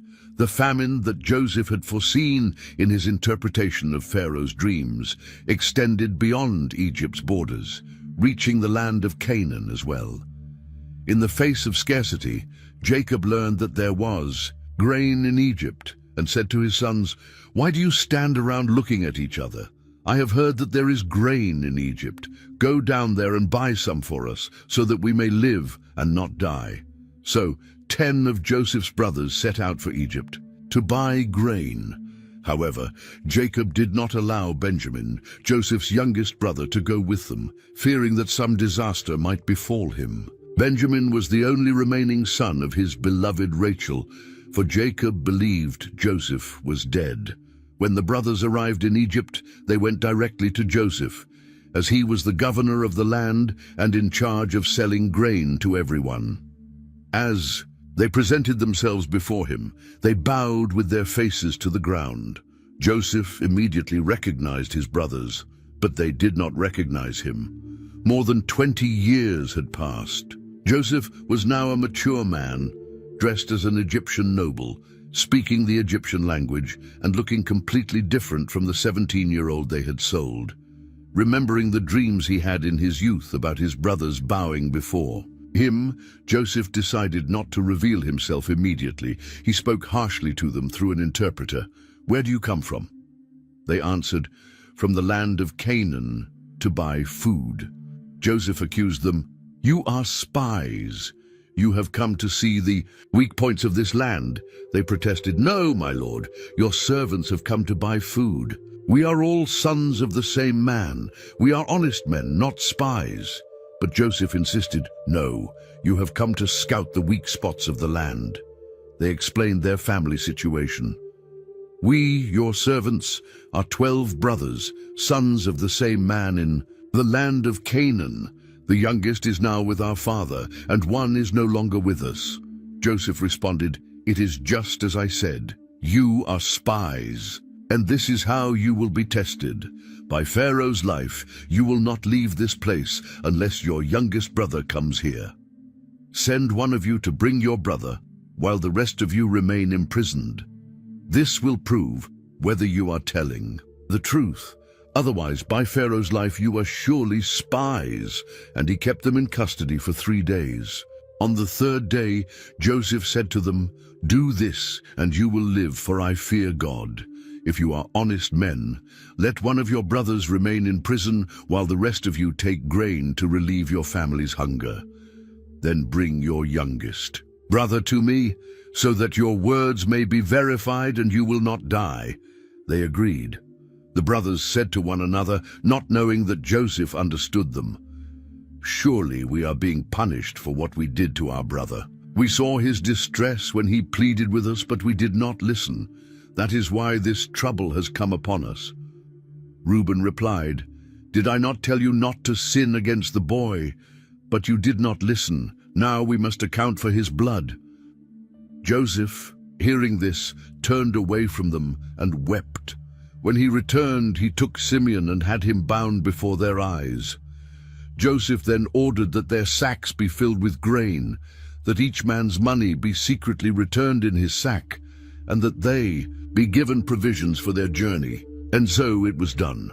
As they loaded their donkeys with the grain and set off, one of them opened his sack at a resting place to feed his donkey and saw his money at the top of the sack.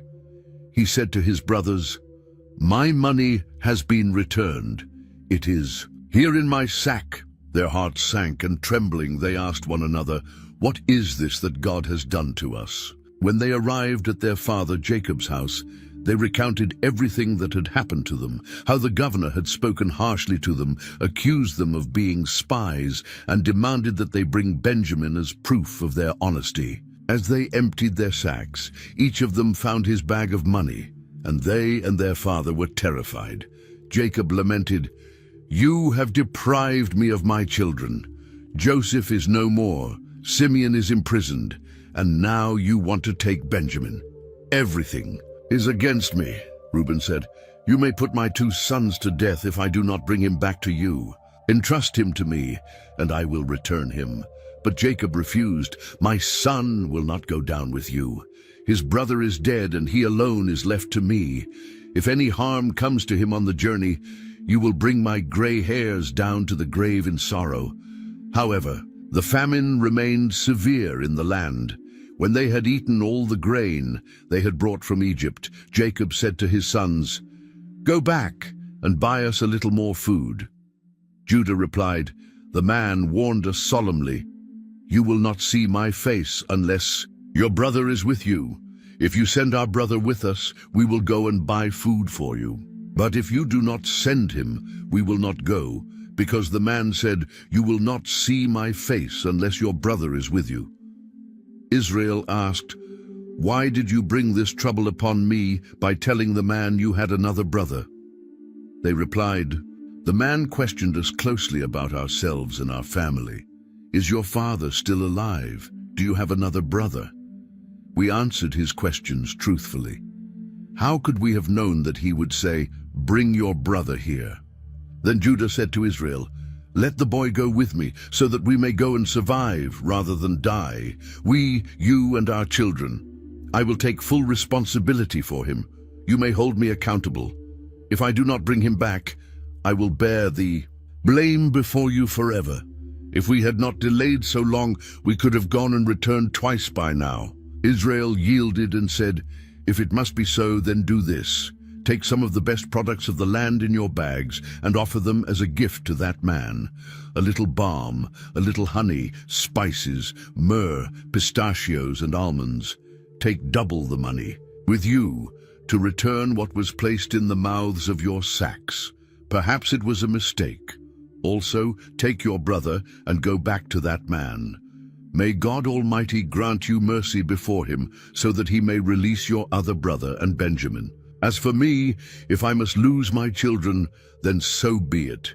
The men took the gifts, the double amount of money, and Benjamin. They traveled down to Egypt and presented themselves before Joseph. When Joseph saw Benjamin with them, he said to the steward of his house, "Take these men to my house, slaughter an animal, and prepare a feast, for they will dine with me at noon." The steward brought them to Joseph's house, and they became afraid. They thought, "It is because of the money that was returned in our sacks the first time that we are being brought here, to be accused, attacked, and taken as slaves, along with our donkeys." Approaching the steward, they explained the situation, about the money found in their sacks. The steward replied, "Peace be with you. Do not be afraid. Your God, the God of your father, has given you treasure in your sacks. I received your money." Then he brought Simeon out to them. When Joseph arrived, his brothers presented him with the gifts they had brought and bowed before him. Joseph asked how they were and said, "Is your old father of whom you spoke well? Is he still alive?" They replied, "Your servant, our father, is well. He is still alive." And they bowed down in respect. Joseph looked up and saw Benjamin, his own mother's son, and asked, "Is this your youngest brother, the one you told me about?" Then he said, "May God be gracious to you, my son." Deeply moved at the sight of his brother, Joseph hurried out, looking for a place to weep. He went into his room and wept there. After washing his face, he came out, controlling himself, and said, "Serve the meal." They served Joseph separately, his brothers separately, and the Egyptians who ate with him separately, for Egyptians could not eat with Hebrews, as that was detestable to them. The brothers were seated before Joseph in order of age, from the oldest to the youngest, and they looked at one another in astonishment. Joseph sent them portions from his own table, but Benjamin's portion was 5 times larger than the others. They drank and feasted with him. Then Joseph ordered the steward of his house, "Fill these men's sacks with as much food as they can carry, and put each man's silver in the mouth of his sack. Also, place my cup, the silver cup, in the mouth of the youngest one's sack, along with his grain money." The steward did as Joseph commanded. At dawn, the men were sent on their way with their donkeys. They had left the city, but had not gone far, when Joseph said to his steward, "Go after those men, and when you catch up with them, say to them, 'Why have you repaid good with evil? Isn't this the cup my master drinks from and uses for divination? What you have done is wrong.'" When the steward caught up with them, he repeated these words. They responded, "Why does my lord say such things? Far be it from your servants to do such a thing. The money we found in the mouths of our sacks we brought back from Canaan. Why then would we steal silver or gold from your master's house? If any of your servants is found with the cup, he will die, and the rest of us will become my lord's slaves." The steward replied, "Very well then, let it be as you have said. The one who is found with the cup will become my slave. The rest of you will be free." Each of them quickly lowered his sack to the ground and opened it. The steward searched, beginning with the oldest and ending with the youngest, and the cup was found in Benjamin's sack. At this, they tore their clothes, loaded their donkeys, and returned to the city. Judah and his brothers went to Joseph's house, where he was still present, and threw themselves to the ground before him. Joseph said to them, "What have you done? Do you not know that a man like me can surely divine the truth?" Judah replied, "What can we say to my lord? What can we say? How can we prove our innocence? God has exposed the guilt of your servants. We are now my lord's slaves, we ourselves, and the one who was found with the cup." But Joseph said, "Far be it from me to do such a thing. Only the man who was found with the cup will be my slave. The rest of you go back in peace to your father." Then Judah stepped forward and said, "Please, my lord, let your servant speak a word to you. Do not be angry with your servant, for you are like Pharaoh himself." My lord asked his servants, "Do you have a father or a brother?" We answered, "We have an old father and a younger brother, the child of his old age. His brother is dead, and he alone is left of his mother's children, and his father loves him." Then you said to your servants, "Bring him down to me so that I may see him for myself." We told my lord, "The boy cannot leave his father. If he leaves, his father will die." But you told your servants, "Unless your youngest brother comes with you, you will not see my face again." When we returned to your servant, our father, we told him what my lord had said. Our father said, "Go back and buy us a little more food." But we replied, "We cannot go down unless our youngest brother goes with us. We cannot see the man's face unless our youngest brother is with us." Then your servant, my father, said, "You know that my wife bore me 2 sons. One of them went away, and I said, 'Surely he has been torn to pieces.' I have not seen him since. If you take this one too and harm comes to him, you will bring my gray head down to the grave in sorrow." So now, if I return to your servant, my father, and the boy is not with us, since his life is bound up with the boy's life, when he sees that the boy is not there, he will die.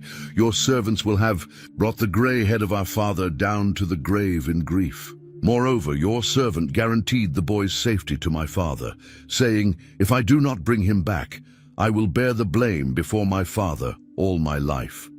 Now, therefore, please let your servant remain here as my lord's slave in place of the boy, and let the boy return with his brothers. For how can I go back to my father if the young man is not with me? I do not want to see the misery that would come upon my father." Moved by Judah's heartfelt plea, Joseph could no longer restrain himself. He ordered everyone who was with him to leave, so that no one else was present when he revealed himself to his brothers. He wept so loudly that the Egyptians heard him, and the news reached Pharaoh's household. Joseph said to his brothers, "I am Joseph. Is my father still alive?" But his brothers could not answer him, for they were stunned in his presence. Then Joseph said, "Come closer to me." They approached, and he continued, "I am Joseph, your brother, whom you sold into Egypt. But do not be distressed or angry with yourselves for selling me here, because it was to preserve lives that God sent me ahead of you. For 2 years now there has been famine in the land, and for the next 5 years there will be no plowing or harvesting. God sent me ahead of you to preserve a remnant for you on earth and to save your lives by a great deliverance. So it was, not you who sent me here, but God. He has made me a father to Pharaoh, lord of his entire household, and ruler over all Egypt." Joseph then instructed them to return quickly to their father and tell him that his son Joseph was alive and was the governor of all Egypt. He urged them to bring their father to Egypt, where they would live in the land of Goshen and be provided. For during the remaining 5 years of famine, behold, your own eyes and the eyes of my brother Benjamin can see that it is my own mouth speaking to you. Tell my father about all the honor I have in Egypt and everything you have seen. Hurry and bring my father down here." Joseph threw his arms around Benjamin and Benjamin wept as well, embracing him. Then Joseph kissed all his brothers and wept over them. After that, his brothers finally spoke with him, reconciled. The news that Joseph's brothers had arrived quickly spread and reached Pharaoh's ears, and he was pleased. Pharaoh said to Joseph, "Tell your brothers, load your animals and return to the land of Canaan. Bring your father and your families and come to me. I will give you the best of the land of Egypt, and you will eat from the abundance of the land." Pharaoh also commanded, "Do this. Take carts from Egypt for your children and your wives and bring your father here. Do not worry about your belongings, because the best of all the land of Egypt will be yours." Joseph provided his brothers with carts, as Pharaoh had ordered, and gave them provisions for their journey. He gave each of them new garments, but to Benjamin he gave 300 pieces of silver and 5 sets of clothes. To his father he sent 10 donkeys loaded with the best of Egypt and 10 female donkeys carrying grain, bread, and other provisions for the journey. As he sent his brothers off, he instructed them, "Do not quarrel on the way." Upon arriving in Canaan, Jacob's sons told him, "Joseph is still alive.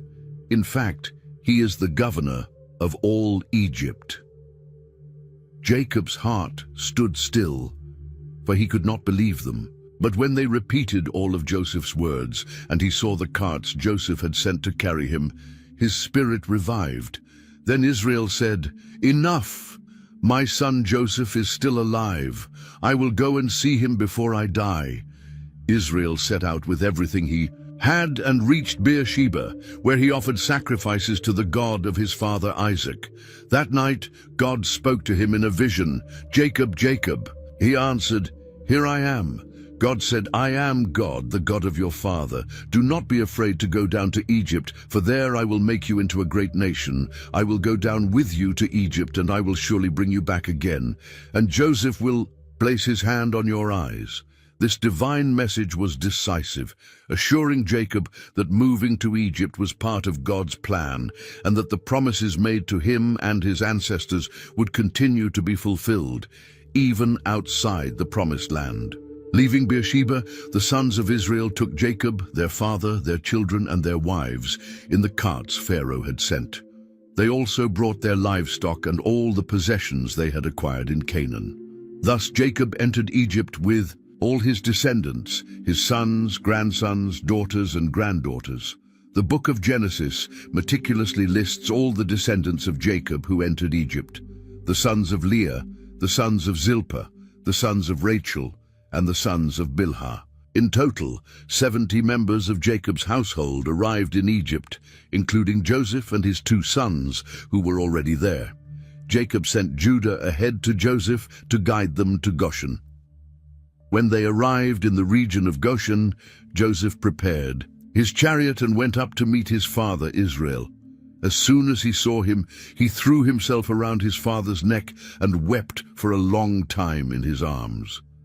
Israel said to Joseph, "Now I can die, since I have seen your face and know that you are still alive."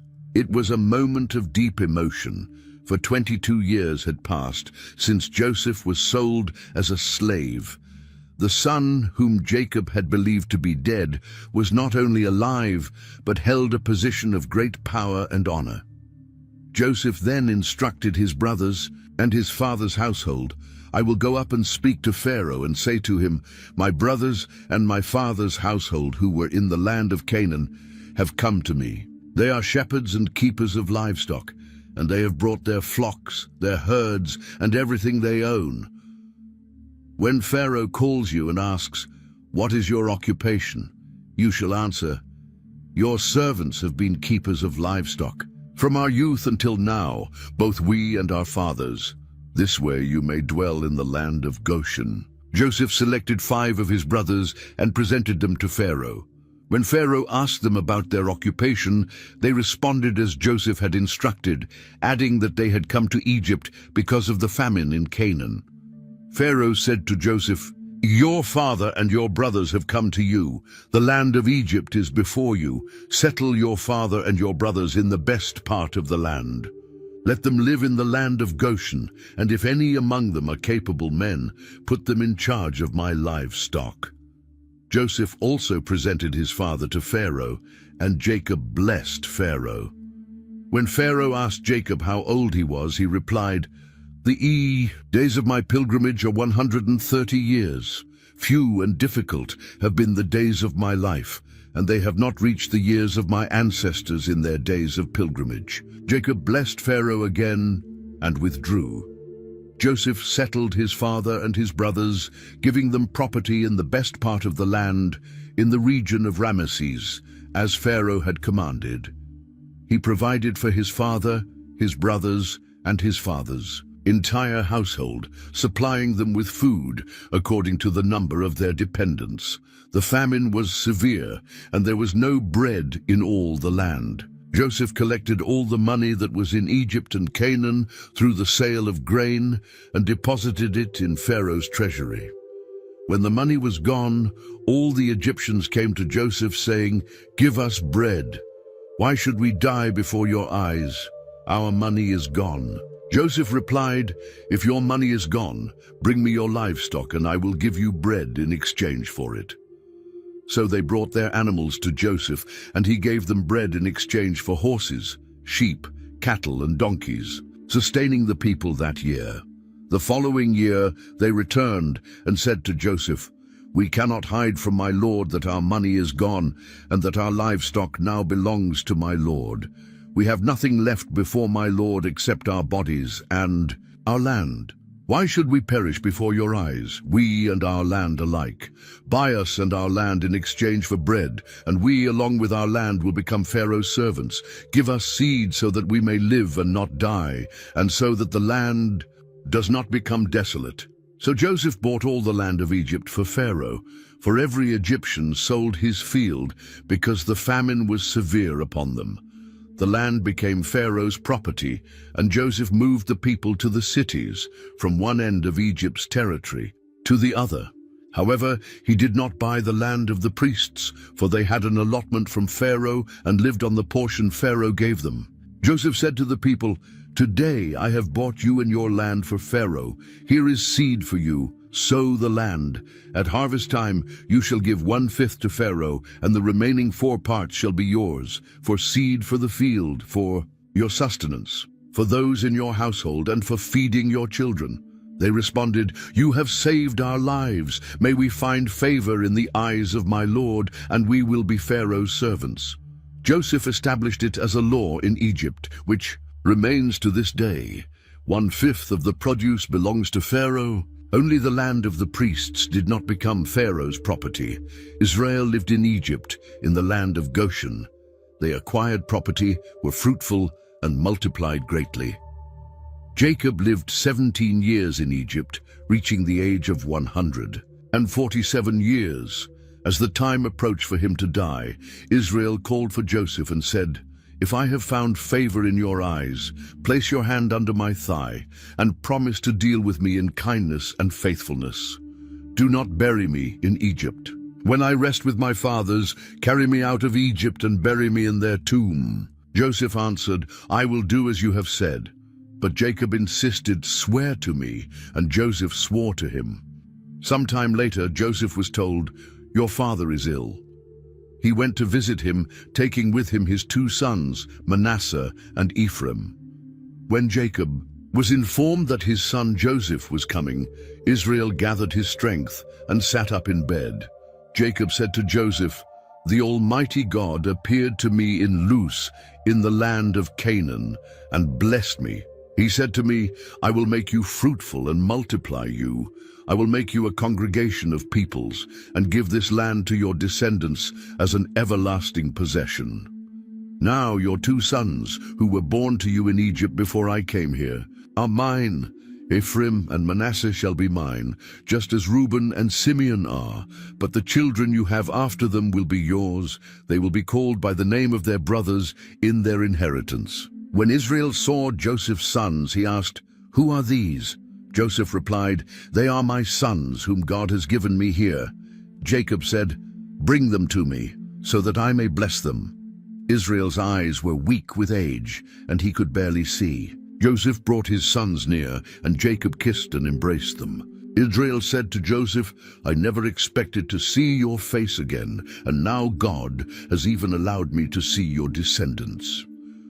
Joseph took his sons from his father's knees and bowed with his face to the ground.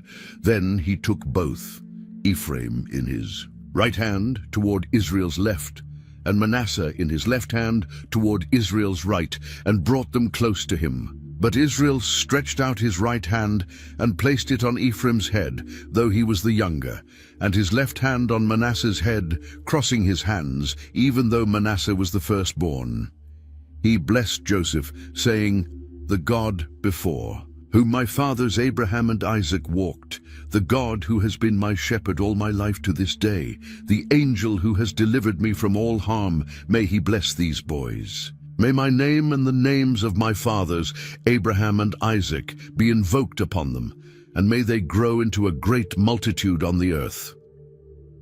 When Joseph saw that his father had placed his right hand on Ephraim's head, he was displeased. He took his father's hand to move it from Ephraim's head to Manasseh's, saying, "Not so, my father, this one is the firstborn.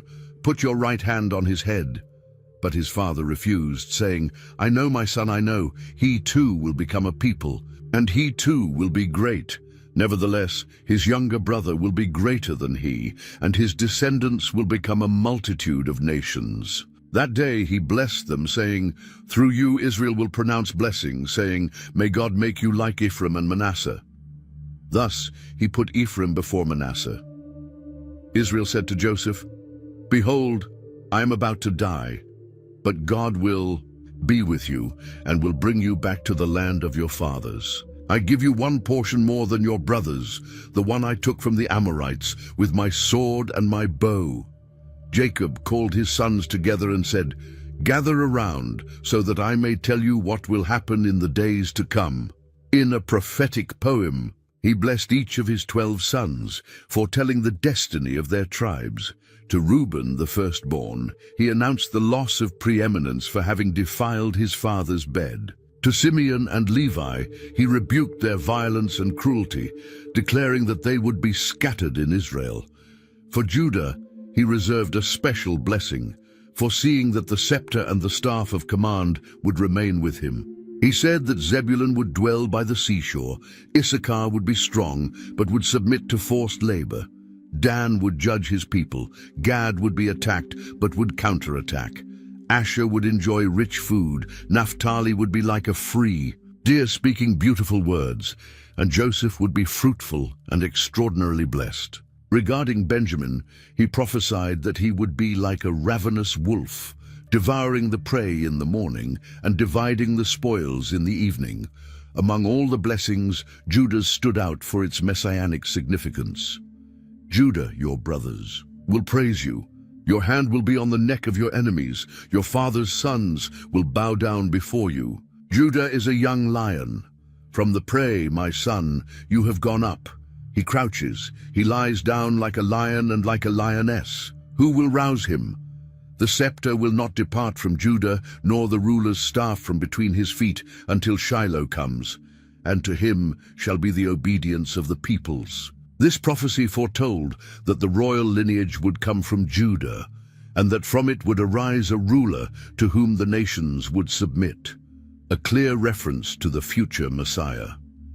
Indeed, centuries later, King David would come from the tribe of Judah, and Jesus Christ would be born from this very royal lineage. After blessing each of his sons with the appropriate blessing, Jacob instructed them, "I am about to be gathered to my people.